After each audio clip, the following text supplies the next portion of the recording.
Chapter 21. After this, Jesus revealed himself again to the disciples by the Sea of Tiberias, and he revealed himself in this way.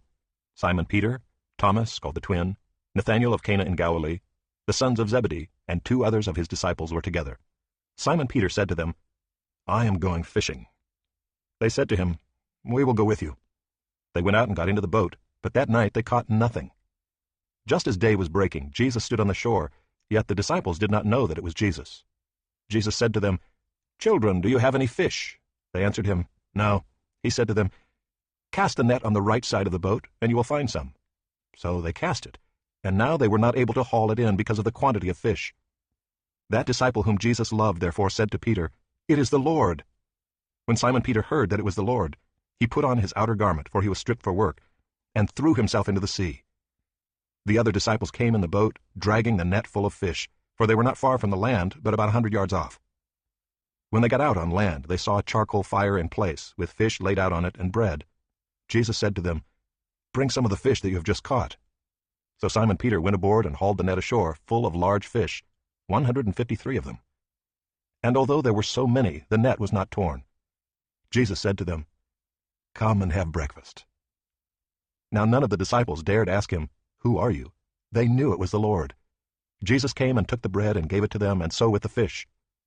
This was now the 3rd time that Jesus was revealed to the disciples, after he was raised from the dead.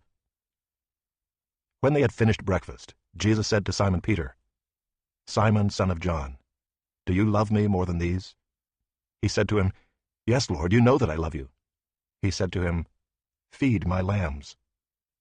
He said to him a second time, "Simon, son of John, do you love me?" He said to him, "Yes, Lord, you know that I love you." He said to him, "Tend my sheep." He said to him the 3rd time, "Simon, son of John, do you love me?"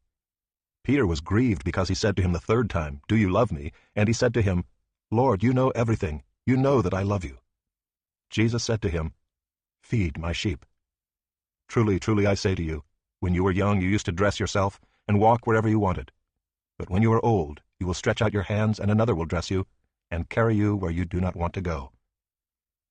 This he said to show by what kind of death he was to glorify God. And after saying this, he said to him, "Follow me." Peter turned and saw the disciple whom Jesus loved following them, the one who also had leaned back against him during the supper, and had said, "Lord, who is it that is going to betray you?" When Peter saw him, he said to Jesus, "Lord, what about this man?" Jesus said to him, "If it is my will that he remain until I come, what is that to you? You follow me." So the saying spread abroad among the brothers, that this disciple was not to die. Yet Jesus did not say to him that he was not to die, but, "If it is my will that he remain until I come, what is that to you?" This is the disciple who is bearing witness about these things, and who has written these things, and we know that his testimony is true. Now there are also many other things that Jesus did. Were every one of them to be written, I suppose that the world itself could not contain the books that would be written.